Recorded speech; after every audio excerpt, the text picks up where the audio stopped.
শুভ সকাল বন্ধুরা।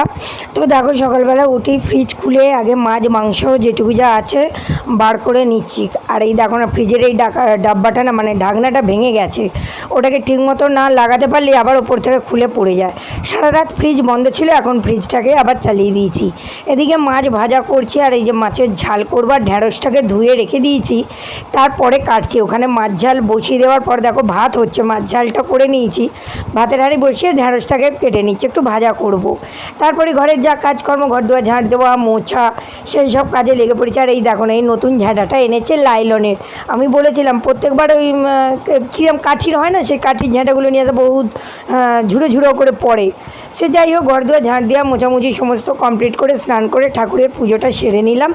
আর আজকে দুপুরের মেনুতে একদম সিম্পলভাবে রান্না করেছিলাম, মুসুরির ডাল করেছি আর এই যে ঢ্যাঁড়স আলু ভাজা আর মাছের ঝাল, এই দিয়েই দুপুরের খাওয়া দাওয়া কমপ্লিট করলাম। টাটা।